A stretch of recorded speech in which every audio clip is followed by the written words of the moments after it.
Welcome to B F T V. آج ہم discuss کرنے جا رہے ہیں غزہ اور اسرائیل کے درمیان ہونے والے کانفلکٹ کو لے کر۔ ہم اس میں ڈسکس کریں گے کہ اصل میں 7 اکتوبر 2023 کو ہوا کیا۔ اس کے ساتھ ہم اس کے درمیان ہونے والے UN اور OIC کے سٹانس کے بارے میں بھی ڈسکس کریں گے۔ اس کے علاوہ فلسطینی مزاحمتی تحریک حماس کے بارے میں بھی جانیں گے کہ آخر یہ ہے کیا اور کیوں بنی۔ تو بات شروع ہوتی ہے اکتوبر 7، 2023 کو۔ صبح کے وقت ایک خبر آتی ہے۔ At least 40 people have been killed and hundreds others injured after Hamas fired more than 2,000 rockets into Israel. In the early hours of October 7, Palestinian fighters infiltrated Israel. یہ سنتے ہی ساری دنیا میں ایک ہلچل مچ گئی۔ تو ہوا یہ کہ 7 اکتوبر کو فلسطینی لوگ ایک دھماکے کی آواز سن کے اٹھتے ہیں۔ اس وقت کسی کو نہیں پتا تھا کہ اصل میں ہونے کیا جا رہا ہے۔ اچانک سے خبر آتی ہے کہ غزہ کے جنگجوؤں نے بیت حنون کراسنگ پر قبضہ کر لیا ہے۔ فلسطین کے جنگجو اپنی اوپن ایئر پریزن سے باہر آ گئے ہیں۔ آپ کو بتاتے جائیں کہ غزہ سٹرپ کے ہر طرف الیکٹرک فینس لگی ہوئی ہیں۔ اسرائیل غزہ سٹرپ کے اندر اور باہر آنے اور جانے والی ہر چیز کو مانیٹر کرتا ہے اور کنٹرول کرتا ہے۔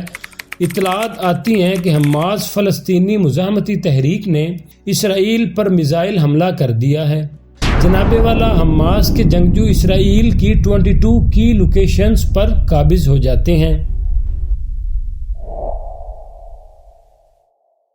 اسی درمیان اسرائیل میں ہونے والے نووا میوزک فیسٹیول پر حملہ ہو جاتا ہے۔ اسرائیل پورے عالم اسلام اور پوری دنیا کے سامنے اپنے آپ کو وکٹم ظاہر کر دیتا ہے اور غزہ پر حملہ کر دیتا ہے۔ اب حال ہی میں ایک نیوز پیپر کے مطابق اسرائیلی ہیلی کاپٹر نے نووا میوزک فیسٹیول پر حملہ کر دیا تھا، یہ جانتے ہوئے بھی کہ یہ سب اسرائیلی معصوم لوگ ہیں جن کا اس جنگ سے کوئی لینا دینا نہیں۔ اس حملے میں اسرائیلی ہیلی کاپٹرز نے اندھا دھن راکٹس فائر کیے جس سے وہاں کئی کیجویلٹیز ہوئیں اور اس کا مورد الزام بھی فلسطینیوں کو ٹھہرایا گیا۔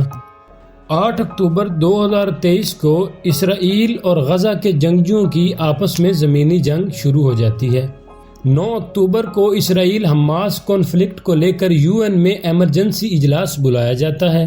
USA یعنی کہ امریکہ 15 UN ممبرز کو کہتا ہے کہ وہ اس حملے کو کنڈیم کریں۔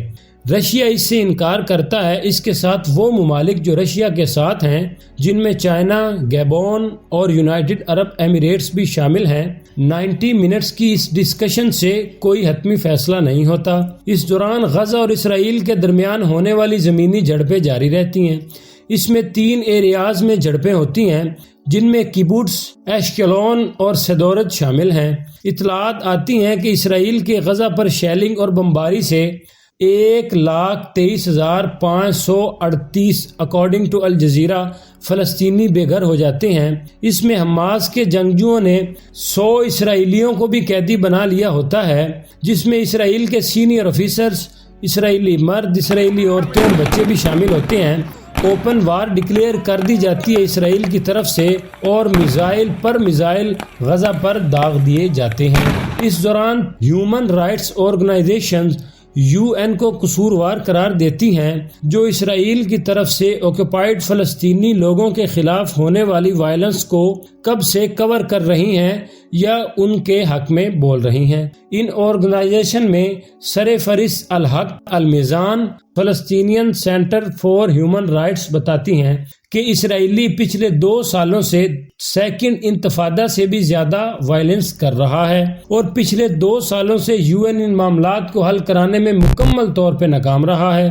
10 اکتوبر 2023 کو اطلاع آتی ہے کہ بے گھر فلسطینی اپنے آس پاس موجود سکولز میں پناہ لینا سٹارٹ ہو گئے ہیں۔ اس دوران ہر روز فلسطینی مرتے ہیں۔